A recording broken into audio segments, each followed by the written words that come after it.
Hello future doctors.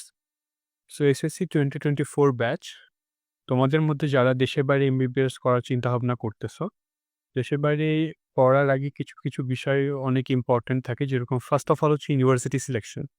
So university সিলেকশনের ক্ষেত্রে majorly তোমাদের যেই জিনিসগুলো দেখা লাগবে, তোমরা যদি এখান থেকে এমবিবিএস করার পরে, বিশেষ করে আমি কিরগিজস্তানের কথা বলতেছি, তোমরা যদি এখান থেকে এমবিবিএস করার পরে বাংলাদেশে যেয়ে প্র্যাকটিস করতে চাও, সেক্ষেত্রে এখানকার যে ইউনিভার্সিটিতে তুমি আসবা, সেক্ষেত্রে মেজরলি দেখবা যে সেই ইউনিভার্সিটি প্রথমত এখানকার গভর্নমেন্ট দ্বারা অ্যাপ্রুভড কিনা।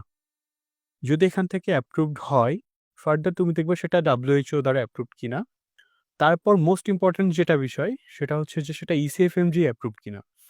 তো বিএমডিসি রুলস ওয়াইজ যদি এখানকার গভর্নমেন্ট ইউনিভার্সিটিতে অ্যাপ্রুভড হয়, তাহলে তুমি এখান থেকে ডিগ্রি নিয়ে যাওয়ার পরে তুমি বাংলাদেশে যেয়ে প্র্যাকটিস করতে পারবা। তার আগে তোমাকে লাইসেন্স এক্সাম দেওয়া লাগবে অবশ্যই।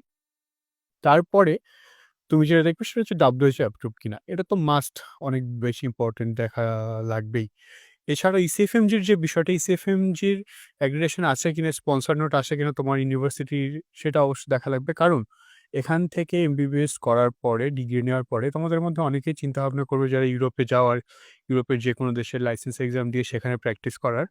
সো সেখানে যাওয়ার আগে সেখানে যে দেশে তুমি যাবা না কেন, সেক্ষেত্রে তুমি আ সেই লাইসেন্স এক্সাম দেওয়ার আগে যখন তুমি তোমার সার্টিফিকেট দিয়ে এপ্লাই করবা, তখন ওরা দেখবে তুমি যে ইউনিভার্সিটি থেকে ডিগ্রি নিছো সেটা ইসিএফএমজি অ্যাপ্রুভড কিনা।